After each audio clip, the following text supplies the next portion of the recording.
So this is kind of disappointing. So I thought so AEW Max Caster and Anthony Bowens and Billy Gunn are in the back interview by Shivani. And they said next Wednesday is National Scissoring Day.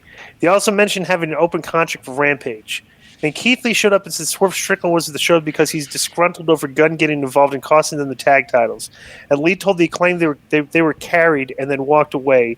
And Gunn did the scissor bit with Bowens. It's like a minute and a half, and it was. These are the new tag team champions. I thought you could have had a far more entertaining segment with them than this because this was kind of lame. Well, let me tell you two things about this that were very glaring to me. First of all, and I've been saying this, I've been thinking it, but I haven't said it. Why is Billy Gunn with them? Like that makes really no sense. Why isn't he with his sons? Okay, right. He doesn't really fit in. Kind of looks kind of out of place. Okay, and here's the other thing, bro. These guys are on fire right now. They should have done an in-ring promo with that hot Philly crowd. Yep, absolutely. I'm not going to argue that at all. And let them soak in that fan love. Place would have went nuts, yeah. Right. Big miss right there. So here's another big miss. Shivani held the mic while Andrade stopped Private Party from bickering with Butch and Blade. Jose was also present and told Private Party they upset Andrade and he's their boss. But bro, I'm reading this to you and it's like, you tell me what this sounds like, right? Jose was also present and told Private Party that they upset Andrade and he's their boss. He told them to shape up or ship out. After everyone else walked away, Matt Hardy showed up and said that last week felt right.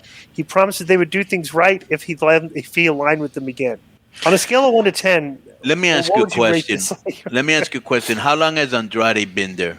He does the same thing every single week. Okay, but how long has he been there, Joe? Over a year. Over a year, yeah. Like a year, right? Tell me something he's done that you've liked. Tell me, Joe, something he's done that you've liked. He had a good match with Cody, if I remember right. So he had one good match in 1 year. What else? He was supposed to come in, everybody's talking about all these dream matches. Yeah, right. I don't... and bro, all he's done for a year is trying to recruit and manage these straight J-Bro. All I remember of him in this run is like he just sidles up to people backstage. And that's kind of what you see of him. That's all he does. Yeah. Bro, they've underutilized him. He's not entertaining. He's not happy. He's been tweeting. I read something about that. What has he been tweeting? Joe, you should have this. I have not seen it, but I haven't seen it either. Andrade? He liked a tweet or something. Go to his tweet. He had a tweet of like a picture of the beach, and he said it was hashtag free Andrade El Idolo. Hashtag free. Like I think he wants out. Yeah. Right. Well, I did real quick. I did read something else on that I wanted to get your guys' takes on. Konnan, okay, do you know who Rob Viper is? Yeah. Okay. So let me get through these and finish because it'll make sense at the end, right? He tweeted, "Here's the problem when you work with someone like L.A. Park. It's all about him. It's not that he always wants to win. In the right scenarios, he'll lose, but it's an ego thing. He just wants to be the center of attention. You have to treat him like he's the biggest star in the world." Yeah, I don't care what Rob Viper says. So okay, there was like 7 tweets about how you can't deal with this guy because he's difficult, and it winds up at the end. He goes, "I was really talking about Andrade." That's why I wanted to read it.